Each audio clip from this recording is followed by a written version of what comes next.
This is a forward and back pedal with a weight, so I'll show a few reps and I'll break it down. So I'm going to grab a weight here right in front, brace the core, coming forward, coming back.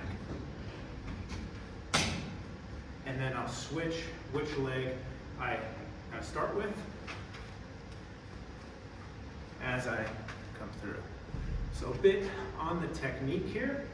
So the weight just helps me control my core and back position. If you don't have that, that's all good. I can do it without that. Sometimes I just see people get really tall in their chest or collapsed in their chest.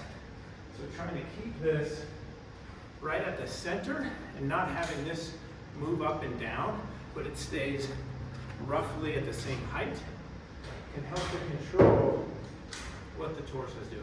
This should get you out of breath a little bit. You can see I'm winded after just a couple reps. So if that happens, that's a good thing. But then what we're doing with the feet, so I'm starting with one leg back, one leg forward. I'm not in a deep lunge, but I got a little bend in the knees, so I'm a little springy. And then I'm gonna come 1 foot forward, and land here. So it's about, what is that, kind of 1, 2, 3 steps or so. If you have a longer space, you can always go longer, but to get some coordination in this agility move, I wanna kind of start to reverse with my back leg becoming the front leg. So I'm gonna come here, forward. Now that leg is in front, and I push off to come back. So I'm getting an acceleration and a deceleration, also getting some backwards movement, which can be challenging if it's not something you do a lot. So I'll typically go from here, 2 or 3 steps, coming back, and then I will switch. Now my left leg's gonna be back, and I'll switch, come in there. 1 or 2 final technique cues.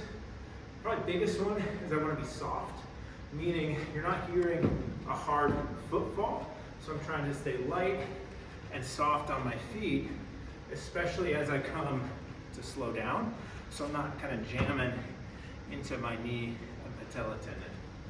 Final one is just trying to be aware of where the knees and toes are. So I want my toes roughly pointed forward, because if I'm doing this with my toes pointed out, it looks a little funny, but also my knee is gonna be way less stable. So toes pointed straight ahead, and then my knee is gonna follow along with that, not too far in, not too far out. So that's a forward and back pedal. Dumbbell can help with kind of all of that core control, but if you don't have it or doesn't feel right, you can do it as I was explaining the technique with no